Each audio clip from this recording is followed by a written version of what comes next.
Assalamualaikum warahmatullahi wabarakatuh. Halo semuanya, perkenalkan saya Audi Adrianti dari Magister Manajemen kelas 2A dengan NIM 230902725. Pada kesempatan kali ini saya akan mempresentasikan mengenai gagasan penelitian saya yang berjudul Pengaruh Kualitas Aktiva Produktif, Non-Performing Finance, dan Likuiditas terhadap Return on Asset pada Bank Umum Syariah di Indonesia. Diawali dengan daftar isi terlebih dahulu. Yang akan saya bahas yaitu mengenai latar belakang, identifikasi masalah, pembatasan masalah, rumusan masalah, tujuan penelitian, kegunaan penelitian, deskripsi teori, kerangka berpikir, hipotesis penelitian, tempat dan waktu penelitian, metode penelitian, populasi dan sampel, kemudian ada teknik pengumpulan data dan rencana analisis data.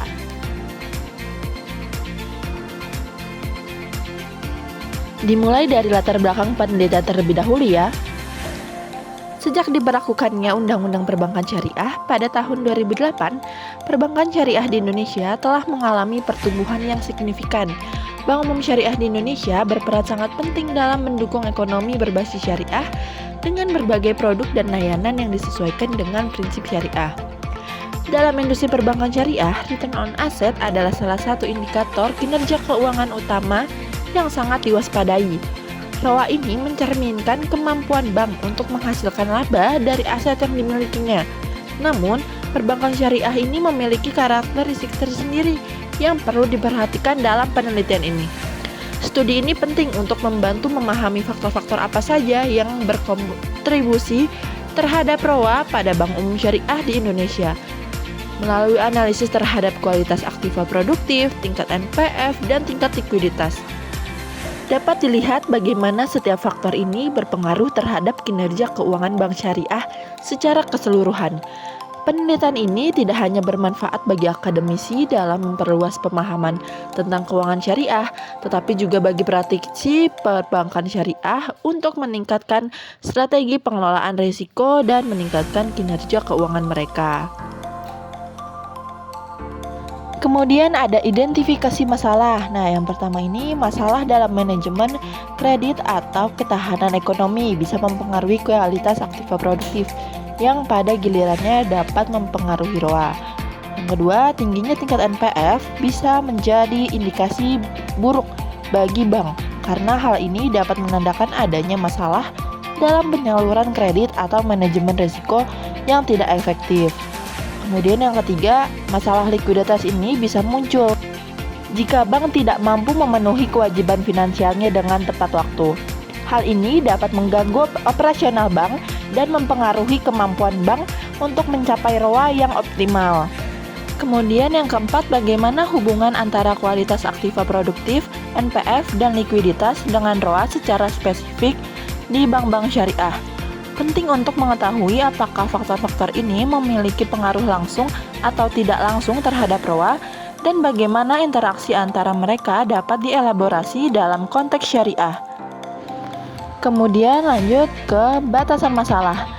Dengan membatasi masalah penelitian pada Bank Umum Syariah di Indonesia selama periode 2018 sampai dengan 2023, penelitian ini dapat memberikan wawasan yang lebih mendalam tentang faktor-faktor yang mempengaruhi ROA dalam konteks perbankan syariah di Indonesia dan relevansinya dengan variabel bebas yang disebutkan serta variabel moderator likuiditas. Mengetahui bagaimana pengaruh kualitas aktiva produktif, non-performing finance, dan likuiditas terhadap return on asset pada Bank Umum Syariah di Indonesia. Lanjut ke bagian rumusan masalah. Yang pertama ini bagaimana kualitas aktiva produktif ini berkontribusi terhadap return on asset atau ROA pada Bank Umum Syariah di Indonesia. Yang kedua, seberapa besar pengaruh non-performing finance atau NPF terhadap return on asset pada Bank Umum Syariah di Indonesia. Yang ketiga, apakah likuiditas ini mempengaruhi return on asset atau ROA pada Bank Umum Syariah di Indonesia dan bagaimana hubungan tersebut dapat dijelaskan. Lalu yang keempat, bagaimana interaksi antara kualitas aktiva produktif, non-performing finance, dan likuiditas mempengaruhi return on asset pada Bank Umum Syariah di Indonesia. Kemudian tujuan penelitian. Yang pertama ini untuk memahami hubungan antara variabel. Tujuan utama penelitian ini adalah untuk memahami hubungan antara kualitas aktiva produktif, non-performing finance, likuiditas, dan ROA pada Bank Umum Syariah di Indonesia. Penelitian ini bertujuan untuk menjelaskan sejauh mana variabel-variabel tersebut dapat berkontribusi terhadap kinerja keuangan bank. Kemudian yang kedua, menganalisis pengaruh kualitas aktiva produktif, non-performing finance, dan likuiditas terhadap ROA. Dengan demikian, penelitian ini dapat memberikan pemahaman yang lebih mendalam tentang faktor yang mempengaruhi efisiensi dan profitabilitas Bank Umum Syariah di Indonesia. Kemudian yang ketiga, memberikan rekomendasi kepada manajemen Bank Umum Syariah di Indonesia dalam meningkatkan kinerja keuangan mereka.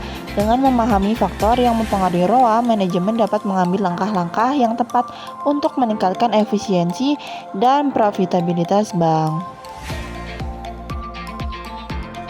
Kemudian ada kegunaan penelitian. Hasil penelitian ini yang pertama dapat digunakan sebagai dasar untuk pengambilan keputusan strategis oleh manajemen Bank Umum Syariah di Indonesia. Kemudian yang kedua, penelitian ini dapat membantu Bank Umum Syariah di Indonesia dalam meningkatkan kinerja dan keuangan mereka dengan memahami faktor-faktor yang mempengaruhi ROA. Bank dapat mengidentifikasi area-area di mana mereka perlu melakukan perbaikan dan mengambil langkah-langkah yang diperlukan untuk meningkatkan efisiensi dan profitabilitas mereka.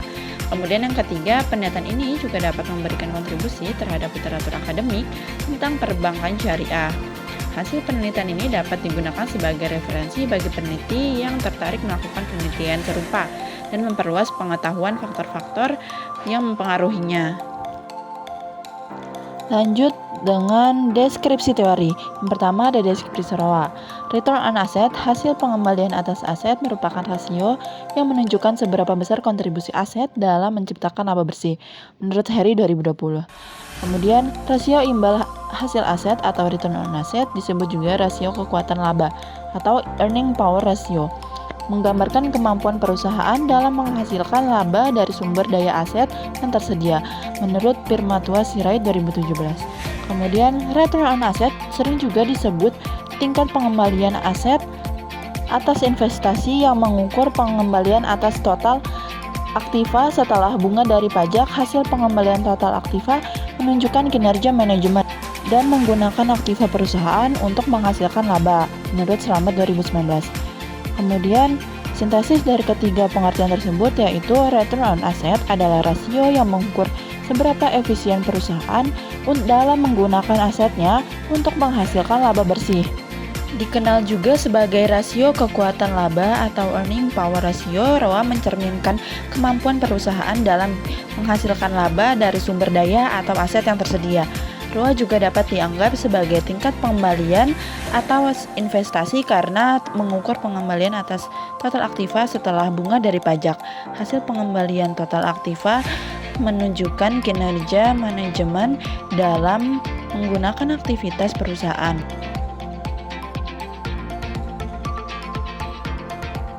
Kemudian lanjut ke deskripsi teori KAP atau kualitas aktiva produktif. Adalah penanaman dana bank syariah baik dalam rupiah maupun valuta asing dalam bentuk pembiayaan, surat berharga syariah, penempatan, penyertaan modal sementara, komitmen dan kontingensi pada transaksi rekening administratif serta sertifikat wadiah Bank Indonesia, menurut Hasan 2019. Kemudian aktiva yang produktif sering juga disebut dengan earning asset atau aktiva yang menghasilkan karena penanaman dana tersebut adalah untuk mencapai tingkat penghasilan atau laba yang diharapkan, menurut Hasan tahun 2017. Lalu yang ketiga ada kualitas aktiva produktif, merupakan salah satu rasio yang dipakai dalam rangka melakukan pengukuran prinsip kehati-hatian dan prinsip syariah, menurut Arifin 2003. Lalu sintesis dari ketiga pengertian tersebut yaitu kualitas aktiva produktif merujuk pada penanaman dana oleh bank syariah dalam mata uang rupiah maupun valuta asing yang meliputi berbagai instrumen seperti pembiayaan, surat berharga syariah, penempatan, penyertaan modal, dan komitmen lainnya. Aktiva produktif ini juga dikenal sebagai earning asset karena tujuannya adalah untuk menghasilkan tingkat penghasilan atau laba yang diharapkan. KP digunakan sebagai salah satu rasio untuk mengukur kinerja bank syariah dengan menerapkan prinsip kehati-hatian dan prinsip syariah. Kemudian ada deskripsi teori NPF atau non-performing finance, yang merupakan rasio dalam suatu pelaksanaan pembiayaan yang disebabkan oleh adanya counterparty dalam memenuhi kewajibannya. Di dalam bank syariah, resiko pembiayaan mencakup resiko yang terkait dengan korporasi menurut Karim 2010. Kemudian pengertian NPF menurut Bank Indonesia merupakan kredit macet, yaitu pembiayaan pada pihak ketiga bukan bank yang mempunyai reputasi kurang baik, diragukan dan tertahan. Kemudian yang ketiga, non-performing finance mencerminkan tingkat resiko kredit perbankan. Resiko kredit akan dihadapi bank ketika nasabah gagal membayar hutang atau kredit yang diterimanya pada saat jatuh tempo. Menurut Ambarwati dan kawan-kawan tahun 2018. Kemudian ketiga sintesis dari NPF tersebut yaitu NPF adalah resiko yang timbul dalam pelaksanaan pembiayaan akibat ketidakmampuan pihak peminjam untuk memenuhi kewajibannya tepat waktu. Dalam konteks bank syariah, resiko pembiayaan mencakup produk dan pembiayaan korporasi. NPF juga merujuk pada pembiayaan kepada pihak ketiga di luar bank yang memiliki reputasi kurang baik, diragukan atau tertahan, serta mencerminkan tingkat risiko kredit perbankan yang terjadi ketika nasabah tidak mampu membayar atau hutang kredit pada saat jatuh tempo.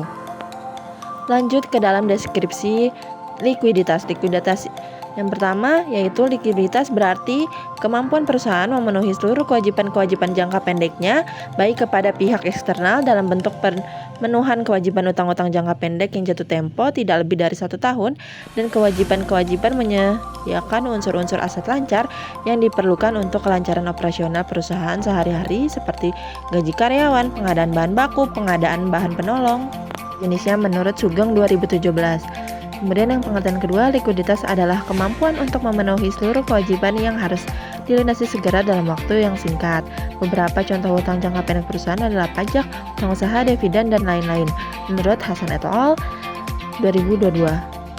Lalu pengertian ketiga, likuiditas adalah ukuran kemampuan perusahaan dalam memenuhi seluruh kewajiban jangka pendeknya yang telah jatuh tempo dengan jaminan aset lancar yang dimiliki. Kewajiban jangka pendek perusahaan ini dapat dikategorikan sebagai kewajiban internal dan eksternal menurut Irvani tahun 2020. Lalu sintesisnya adalah likuiditas ini merujuk pada kemampuan sebuah perusahaan untuk memenuhi semua kewajiban jangka pendeknya baik kepada pihak eksternal dalam bentuk utang atau harus dilunasi dalam waktu kurang dari 1 tahun maupun kewajiban internal seperti pembayaran gaji karyawan, pengadaan bahan baku, dan pembelian perlengkapan yang diperlukan untuk kelancaran operasional sehari-hari.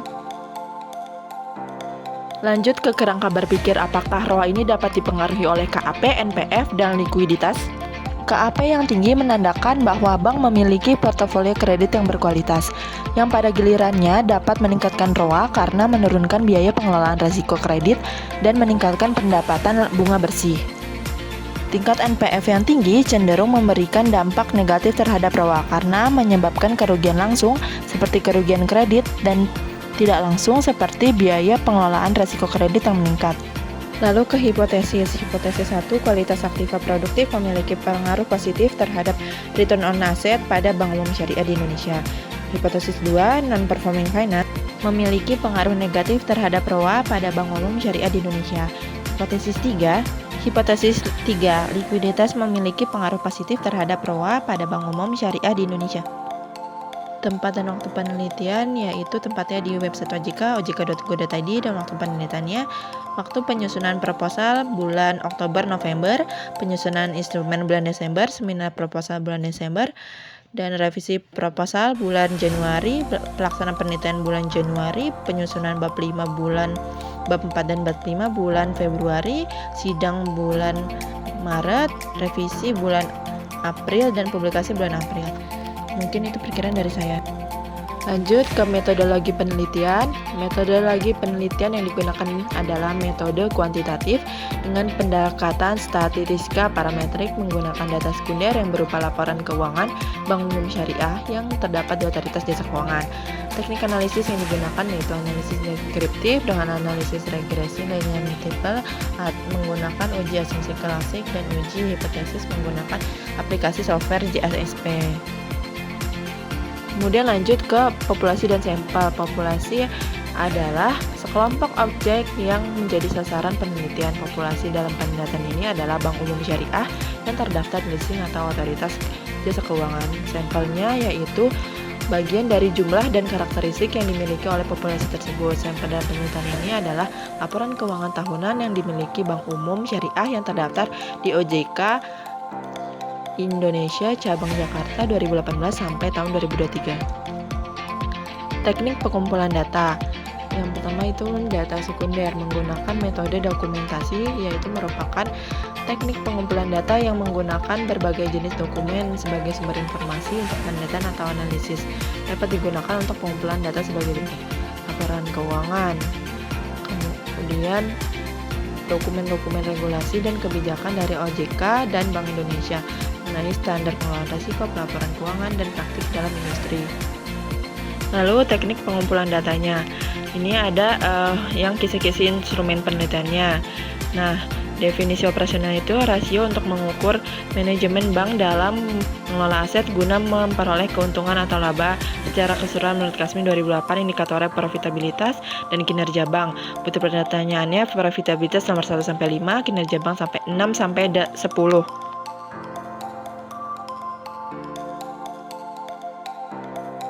Lalu lanjut ke kisi-kisi instrumen penelitian. Definisi operasional KAP, kualitas aktiva produktif.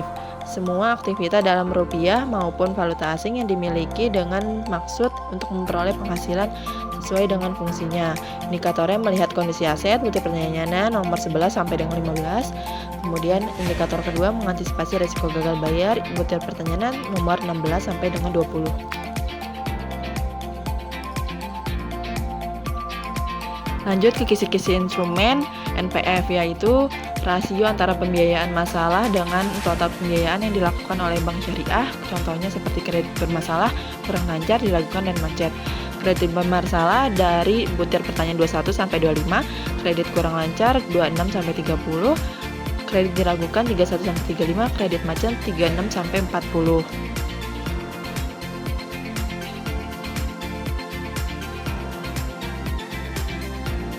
Instrumen definisi operasional likuiditas berarti kemampuan operasional memenuhi seluruh kewajiban jangka pendeknya, current ratio, quick ratio, dan current ratio baik kepada pihak eksternal dalam bentuk pemenuhan kewajiban utang jangka pendek yang jatuh tempo lebih dari 1 tahun. Indikatornya current ratio butir pertanyaan 41 sampai 45, quick ratio 46 sampai 50, current ratio 51 sampai 55.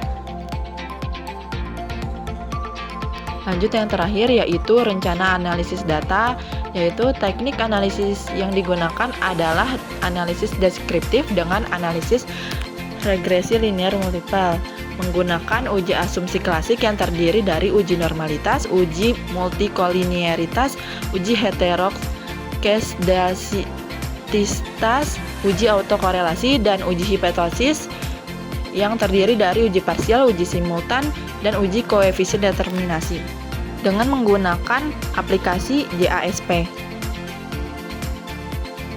Sekian dari saya, kurang lebihnya mohon maaf. Wassalamualaikum warahmatullahi wabarakatuh. Terima kasih.